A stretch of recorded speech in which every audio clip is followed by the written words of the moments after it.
me and a dude, we got a quest. They gave us a jackhammer, a wall to the vault, and they are like, break it.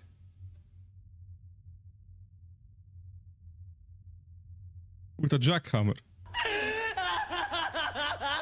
We did break in, but it took us 4 hours to do like hold like this. Like I literally had the jackhammer here on my fucking shoulders when he was holding the fucking handles, and I had this shit here. My bones were fucking rattled for a couple of days. I couldn't really move. That was not fun.